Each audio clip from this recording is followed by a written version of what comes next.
Hey, it's Darik with Now 100.5, another edition of Instagood powered by justserve.org. Today, I have the pleasure of speaking with Kimberly Kaufman. She is the founder and CEO of Angels for Hearts here in Sacramento. Kimberly, we've met before and we've talked at length, and it is an honor to have you back once again for Instagood to motivate service here in the community in Sacramento, to let people know about your great organization. We're going to jump into it. And I'm going to ask you a couple things, and you can just roll with it. Explain, what Angels for Hearts does, the organization, and how you got to the point, and how you created it, and why you created it. Go ahead. Well, basically, Angels Hearts, we are a nonprofit that helps pediatric heart patients and their families regain a sense of normalcy. So basically, that could be anything from in the hospital working with child life specialists, which are special people that go to college and get their graduate degrees and certificates in child life therapy. It's basically they're the people that teach kids how to understand what's happening to them at their age appropriate level, whether it's building, Lego blocks to make a CT machine to understand, or understand what an IV poke feels like.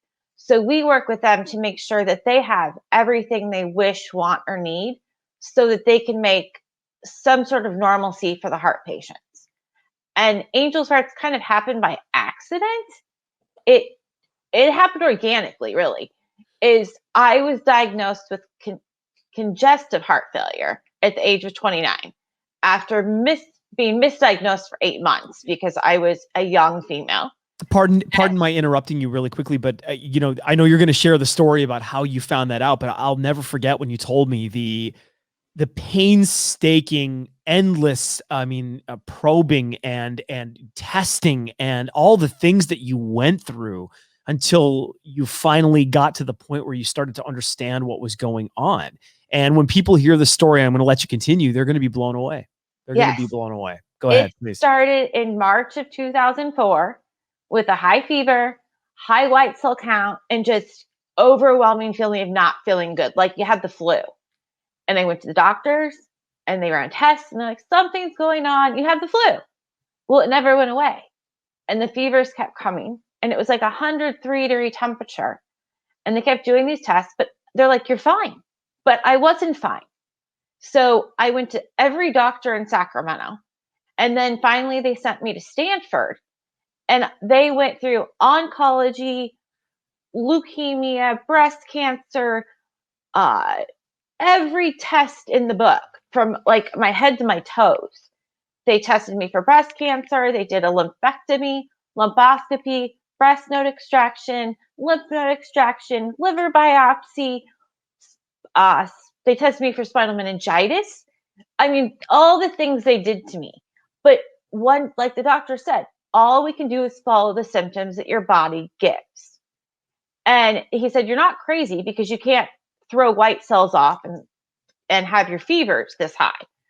And basically it got to be November, and we were back and forth to Stanford for weeks at a time. And this is November 2004, right? This was November 2004. So how many months, just so everybody knows how much time had passed between it was November. It started in November 2004, November in 2004. So 8 months. So March, April, May, June, September, October, November. They did one last CAT scan. And I'll never forget, it was a Friday. And they said, we want to do this CAT scan, but you're going to have to spend the night. So one more night at Stanford. I was like, okay, fine. Did it. Came home on Saturday afternoon. Sunday, I was in the Arden Fair Mall. And back then, you did not use your cell phones, except for, weekends after 7 kind of thing. Right. I remember. You didn't text or have any of that kind of stuff. I didn't have a flip phone. My phone was you had limited minutes even. Yeah. Yes. You had to pay for them. And I got a phone call from a 650-723 something phone number. Bay Area sounds. Bay Area, Stanford Hospital, but not one of my doctor's cell numbers, because by then we were that close. And this doctor said, where are you? And I said, I'm in the mall. And he's like, oh, you're at Stanford. I'm like, no, Sacramento. You guys told me I was fine. Go be normal. Right. And he's like, oh, we figured out what the problem is. And I was like, okay, tell me what it is this time. Because they would tell me, oh, your liver's in failure. We need you back here right now. So I'd tell my parents, I pack my condo, pack a bag. My parents would pack a bag, and we'd race to Stanford, put me in the hospital, a week, test. They'd pop champagne, and I was fine, and send me back for more tests. This time, the doctor said, we have a problem with your heart. Can you get back here? And I said, no, no. And so he said, okay, well, what if I contact your primary in Sacramento and get it set up for an echo that day, which is when you're having a baby, Ultrasound? An ultrasound of your heart, but instead of the uterus in your belly. And so my mom and dad had delayed a trip to Maui for months because I was sick. It's 6:15 a.m. They got on a flight to Maui. I got my first echo at 6:30 in the morning. I was home at 7:15. I had a condo over in the Arden area. And the doctor's office called and said, you do have a heart problem. You're in heart failure. And you're in heart failure, and your heart is enlarged. We need to get you to the cardiologist right away. My parents were in the air. On their way to Maui. I was by myself. And I called my mom and dad's best friend, who's like a mom. She took me to my first cardiologist appointment, the cardiologist, Dr. Chin, sat with me while we waited to get a hold of my parents, and explained to me that I would need a heart transplant within 4 to 7 years. And my heart was it was not good. And it was just like, how does this even happen? Like, I've been healthy. I've been normal. How does this happen? And he said, I need to get you to Stanford because your heart is we don't know why, but we need to get you to Stanford. Yeah. And so my mom and dad got home a couple days later. They couldn't just jet right home. And we went to Stanford and delayed it a week because it was Thanksgiving. We met with the doctor at Stanford, and he wanted to do an angiogram. And my mom said, it's Thanksgiving. It'll be fine. Can we just wait a week? My kids are coming home from college. And he said yes and let me go home to Sacramento. We went back the Monday after Thanksgiving, which is December 1st. And they did an angiogram. I was supposed to be in the hospital for one night. And that turned into over 45 days. And the doctor came out after like 20 minutes of the angiogram and talked to my mom and dad and said she had a heart attack. And my mom and dad thought, in the middle of this angiogram? And he said, no, in the past. Did they know exactly when it happened, when you had that? And do you remember the moment that might have happened? Yes. It was August 13th, Friday, August 13th. I was Friday the 13th. Friday the 13th. Haha. You're just talking off camera. For those people who are wondering why we're saying that, my birthday's, I was born on Friday the 13th, and I'm like, oh, it's supposed to be good luck, though. I mean, for me. Yeah, it is. But I think, to my own fault, nobody saw me. And I really like spicy food, if anybody knows me. And I had Mexican food that night. And I literally at 1:00 in the morning woke up, thought I was dying. And I called the doctor. I called my parents. They were on a vacation out of town. And they were like, you're crazy. You're having heartburn. And at that time, I was 28, 29. All my friends were pregnant, popping Tums like they were Skittles. So I thought, well, heartburn really is bad. But nobody saw me for 3 days that knew me, because I went from house sitting to living on my own, back to my house, living on my own. Just having this incredible, like my chest was like an elephant. But no, right. I think if somebody would have seen me, I think somebody would have taken me to the hospital. But everybody talking to me knew me and just figured she's fine. She had all these other tests going on. What could be wrong with her heart? It's heartburn. And the doctor said that was a symptom of my heart failure, not the cause. Right. So I have the front half of my heart is working, the muscle, and the back quarter. So basically 3/4 of the muscle of my heart is dead and not working. And so you were going by day, and only a portion of your heart was actually operating. Is that what you're saying? Yes. How long did that go on for? And it's a miracle. I mean, obviously, even medically speaking, I mean, your heart was on literally running on like one leg, and and you were still with it. You were still there. Oh yeah, they said it was a widowmaker. Like I should have not made it that night at all. Like most humans don't. But I had no blockages. My arteries were open. I didn't have high cholesterol. I didn't have high weight. So I didn't have a high blood pressure. So that kind of saved me. It helped a little bit. It helped a little. Sure. But the best guess is that flu was actually a flu virus that then got into my bloodstream and got to my heart and attacked the heart. And so it's called myocardiomyopathy, which happens to a lot of women, but it's just not talked about. It's kind of like, sadly, a little secret that women have heart disease or have heart issues. Because I could tell you, if you told me who had heart issues, and pardon the stereotype, guys, I would say bald, beer-bellied, old men. That's the image that I get, right? Yeah. So myocardial, one more time for everybody. Myocardiomyopathy. Myocardiomyopathy. So correct. You're like, how the heck could it be that I have this? Yes. People like me don't get this. I don't have a heart attack. Old, bald, fat men do. Yeah. Right. And now you're telling me I have to have a pacemaker put in and a defibrillator. And when people touch me, I'm going to shock them. Right. Like it's not how it happens, but I have a pacemaker and defibrillator. So if my heart stopped, it would shock. So I thought, well, if I hug somebody, am I going to shock them? Sure. Like those are the things you think about when you're I get it. 30 years old. Single, in the hospital, in the ICU at Stanford. Sure. It's a crazy life from going from normal to heart patient. I meant to ask you the last time I saw you in you and I got to know each other and had this conversation. How did it affect you psychologically and emotionally when you were going through this? I mean, what kind of things were you thinking about as a 28, 29-year-old, 30-year-old? What were you thinking about? I mean, your future, your personal life, your professional. I mean, what was going through your mind, your family? It went from everything of like getting married, having kids, to the first thing the doctor told me was no kids. And I think that was harder than no transplant later, which was 2 years later, but no kids.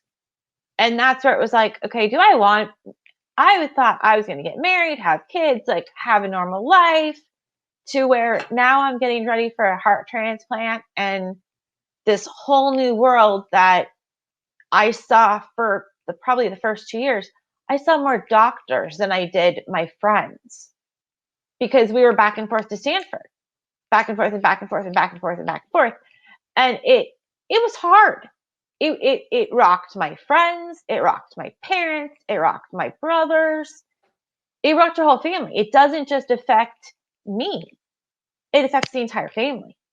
And I have 2 younger brothers and my friends, but some of my best friends now are the people that I met right when I was being diagnosed with heart failure, which is strange because you want to be friends with me at like the worst time of my life, but that shows what kind of people they are. That's true. That's true. You're right. I guess what kind of person I am.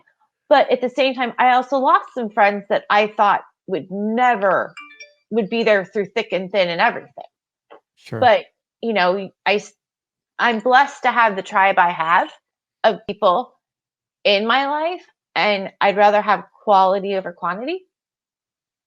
If that makes sense? It does make sense. So what has life been like for you for the last, 10, 15 years? I mean, day by day, and when was the inception of Angels for Hearts? When did you decide to say, my experience led me to the point where this is very important for me, and I want to start this organization, and I want to give the opportunity that for infants up to newborns that is up to 18 to have support?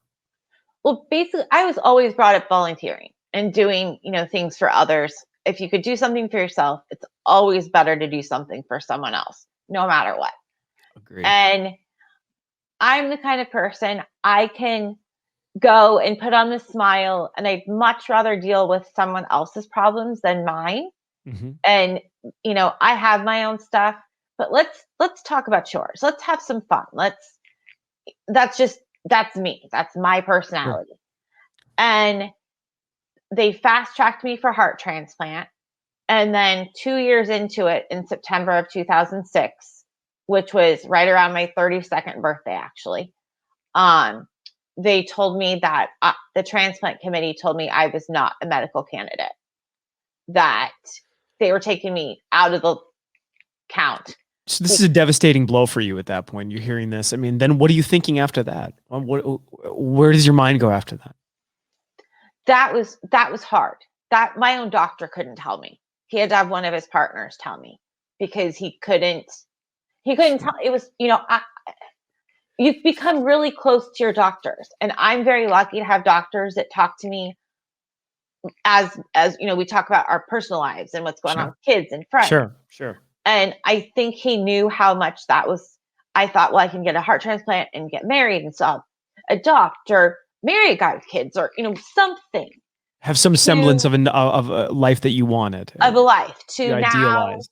Right. you're going into hospice, to doing the things that you don't, to having to plan a funeral, and working with your parents, and having to go to a mortuary, and look at places.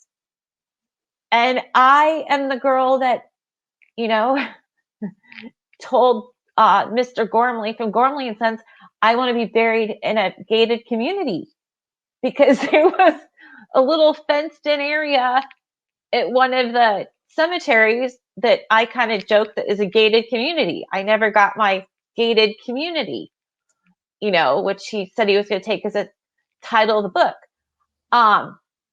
My parents and my dad have always helped that there's got to be laughter through this, and humor. And it's very serious. And I have my moments where I'm crying, and it's hard. It's heavy on the heart. But at the same time, I have to laugh, and I have to have some humor to get through this, because so much has happened that if you can't laugh, I've been in the down side where it's not fun. And I was so regimented, because I was worried about if I did anything, I was going to feel even worse. And I didn't realize that I always feel bad. Having heart failure is like having the flu all the time. So the nausea, just the feeling of like, ugh, I don't feel good. Sorry Like, for crying, by the way. Just, no, you know, I know want to we've give had you a this hug. discussion before. Me too. I mean, I wish I I'm could give just you a hug, moved by Darik. it. I can't even imagine having to have that conversation or having to face that. It's just very terrible. It's a terrible thought. And It's not I'm just easy. happy that we're speaking right now too, because of the severity of what you have. It's like, the fact that you're here right now, I know that you're alive, and that moves me too. Well, And the for other, me, every day is a bonus day, and I know that. Like, I know every day is a bonus day, because and how have you, sorry, go ahead. Go ahead. every day is a gift. Yes. And I don't take that lightly. We just, with a very heavy heart, we just lost a heart kid over the weekend. And I would have traded her places. Like, she was young, she was 13. It shouldn't have happened. And my mom jumped and part of Angels for Hearts, let me back up. Angels for Hearts, the night I was told I was not going to get a transplant, I walked around the cardiac ICU at Stanford with my nurse. I didn't used to look in rooms, because it was scary. I was usually the youngest patient. That night there were 2 kids, and I didn't understand why they were in the adult ICU. And so my nurse, Teresa, went and got a child life specialist to come over, who was Lisa and Kristen. And they came over and talked to me and said they were safe, they were fine, they were not being harmed. And now I can assume they were probably post-transplant, It was just, it's not that their parents didn't want to be there. Their parents were probably in a sleeping room where they were safe, and they could sleep, because in the ICU, you can't sleep with your child, and especially in the adult ICU. And I just told them, I don't have a lot of money. Here's my story. They're taking me on a transplant. I need to help them. What can I do? And they basically said, it's November. Their Christmas list's already here. If you want to help Santa Claus, that would be wonderful. And I took the last $250 I had and went to Target with my mom and a calculator, and we spent $249.98. And I'll never forget that. And I thought we delivered the biggest bags of toys to the child life specialist at Stanford that December, right before I had to have another heart surgery a couple days before Christmas, and said, these are from Santa. I didn't even say my name. I know that, because I wanted these kids to have the joy of being a child, even in the hospital. Just be a kid for a couple minutes. Because that first December when I was there, I was in the hospital over Christmas and saw how the hospital turns into Christmas. And they play music. And my brother came home from college and brought all the Christmas stuff to the hotel so my mom could have stockings and could have a little Christmas at a hotel. And I just didn't even understand. And that next year I was in hospice of 2007, and my parents and I talked, and with family and some friends, we sent a letter out, and we raised over $5,000 as a project, which I called Project Angels for Hearts, which was, in my mind, a person you don't know doing something nice for you, like a guardian angel. So that's where the beginning of the kind of like the seeds of where this organization came from. That's kind of the genesis behind it, right? Yes.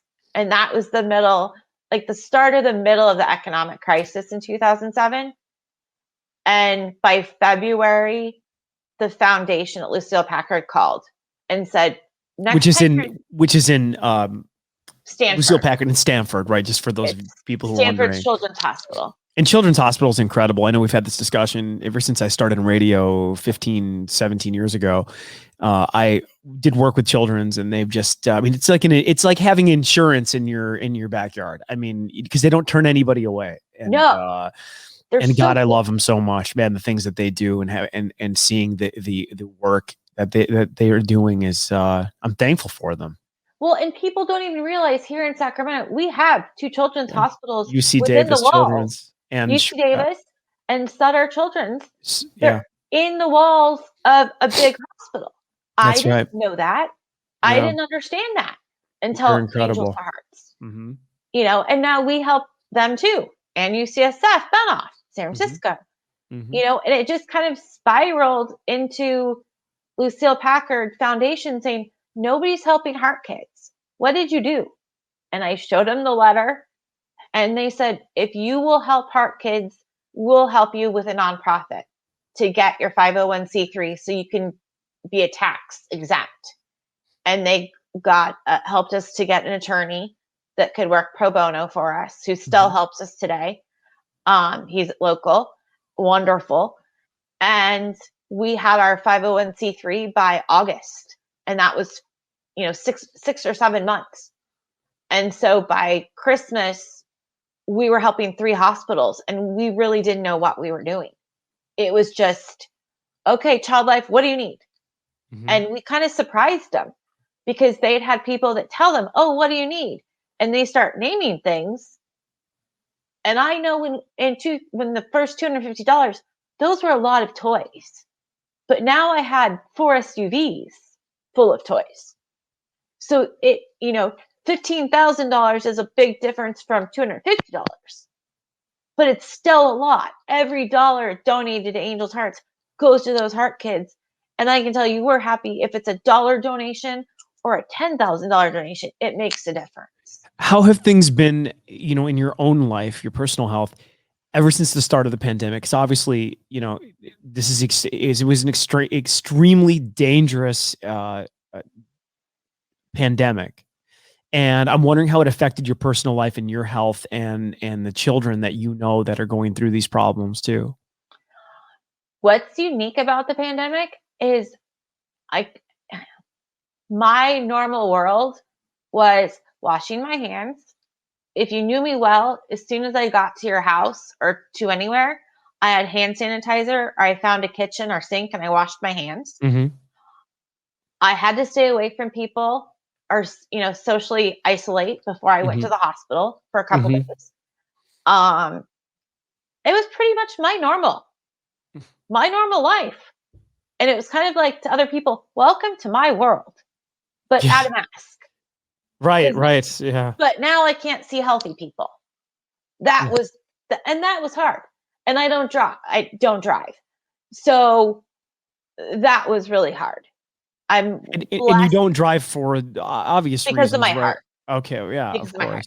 And I You had a can't take stroke. that risk. I also had a stroke 4 years ago. And that was due to the heart complications, of course, Yes, right? that was Yeah. due to the heart. I can't feel the left side from my breastbone to my toes. Oh, But that's a whole nother story. we'll have to sit down and talk about that one Yes. at some point. But the pandemic, it was hard. It was very hard where you realized with friends that friendship takes a back seat because friends are now working. You don't get to talk to your friends on the way home from work or when they're in between kids picking up, going to school and picking up. They're now becoming teachers, they're chauffeurs, they're cooks, they're chefs, they're therapists, they're husbands, they're wives, they're doctors, they're nurses, they're careers trying to deal with this. And like everyone, can't go anywhere. So how can you go see your friend if your kids can't go see their friends? So it was hard. It was not easy, but we all made time for each other and made time to make time, whether it was text or phone calls or Zooms or whatever it was, but it also became more special, I think, for at least my group. And for Angels for Hearts, it we had our golf program that we do for Heart Kids. Every month we thought we were going to have it. We were ready to go, and Yeah. we had to call it off 2 days One before. delay after the other. It's Delay. really And funny. then we were supposed to have, I think, the May one, and then something happened, and then we take a break for June and July Mm-hmm. because of the heat. And Mm-hmm. then September the fires came, and we couldn't go outside because the And how was that AQI. for also the fires affected you, of course, too? The air Yes, quality is terrible. the air And quality. I'm on oxygen because you're my always heart. on oxygen, right? I'm always on Essentially oxygen. 24/7. Yes, just because my heart It's doesn't pump. just sure, no, I understand. It's just I can't imagine. I'm trying for those of you watching right now, and of course, I've met you in person, and I'm watching you. It's just like I'm trying to put myself in that position to imagine what those things are like, to be on oxygen all throughout the day, 24 hours a day, to have to not be able to drive. I mean, it is really no exaggeration to say that after all these years, you're here with us and you're having this conversation with us. And I Not at all. believe Yeah, it's I a bel total miracle. I believe, this is me. This is my personal philosophy. I believe that this is that way for a reason. And the question to you is, do you believe that you were put through this so that you were able to do what you were doing today, which is raising awareness for these heart conditions for children and having Angels for Hearts as an organization? Do you believe that this is your calling? This is what you were put here on earth to do? 1,000%. I think that not getting a transplant was a blessing in disguise because if I got that transplant, I really believe that. And at one of my lowest points, one of my best friends who's a therapist from college, Mary, said, everything happens for a reason. We are talking. We were roommates in college for a reason. We met, in 1995 and we're roommates so we could go through what we did in San Diego to be here now. Our moms met and did stuff together in the 80s and taught how to raise children, in the 80s. Our moms met and knew each other. Like everything happened, every single step happens for a reason. And so I have to believe that everything from me getting sick to not getting a transplant to Angels for Hearts and I also think Angels for Hearts has been a way for my friends to be able to heal and deal with me being sick. Yeah. Because they have to deal with it. And that's not easy. When you're with your friends and they know that you're sick and they know that when they say, I love you, that could be the last time. They don't know. We don't know. None of us know that. But anybody could be hit by a car tomorrow. You don't know. So I make sure to say, I love you and thank you. And even if we wear a mask, still smile at You can still see people. it under the mask. I think you do. I think you so. can see it in people's eyes. Sure. But it's just I don't think people were talking about heart issues for women or children. And if that is what I'm here to do, then that was what the plan was. And it's grown organically to do things that now I'm realizing a lot of what we do is what my parents wished somebody had done for them. Sure. When we were at Stanford for so long. Mm-hmm. And even though I was 29 and now I'm in my 40s, my parents still look at me like I'm 12. It's funny. I'm with my parents, and they do the same thing with me, and I don't think that's ever going to change. No, And and I don't I'm think it okay with should. that. No, it shouldn't. Yeah, I think it's good. I have great parents. I'm very blessed. Very blessed. That's true. You've met Same. my mom, or Yeah, she's a AKA the wonderful, handler. wonderful woman. Yeah. Thank you. I feel that I can relate to you. Just having supportive family is something I never take for granted, and I'm just happy that you have it too. And some Thank people you. don't. No, they don't. And I know that. And I couldn't imagine doing this by myself. It's Yeah. if I had kids with the pandemic, if I would, It's a hard. lot of heart Oh, yeah. families we meet, I'm Tough. older than they are. I can't imagine being a parent in 2020. I mean, I witnessed some of our listeners go through what they went through, and I'm like, the stress would bring me down. I mean, it's a lot to deal with. It's a lot of anxiety to deal with too, and not to mention the actual physical, harm to your health, potential harm to your health, and danger out there. It's crazy. Right. Let's talk about something positive. Let's talk about golf. Golf. Before we wrap it up. Fun. Now there's a really cool opportunity for people watching that they can join. There's a tournament, right? There's actually a couple, I think. You want to let me know about that? I think it's coming up soon, as a matter of fact. Yes. Yeah. We have we have a golf program called I Heart Golf where we teach heart kids how to play golf. And so we're always fundraising for that. But my dad is part of what's called the Capital Cup, the Valero Capital Cup. So in September, my dad, along with last year it was 28, sometimes it's 32, he will play golf for 3 days and raise funds for Angels for Hearts. And he plays golf with 28 to 32 business men and women in Sacramento, and they raise funds that go to their charity of choice. Last year, in the first 7 years, they've raised over $7 million. Wow. Back to local charities. In 7 years. In 7 years. So that's $1 million a year on average. Oh, yeah. That's incredible. It's crazy. Yeah. And they are the largest, it's the largest fundraiser next to the big day of giving. And this is 28 to 32 business leaders that have to use their business contacts, not the charity's contacts. So during the Capital Cup, watch for us on social media, hopefully on the news, hopefully back with Darik.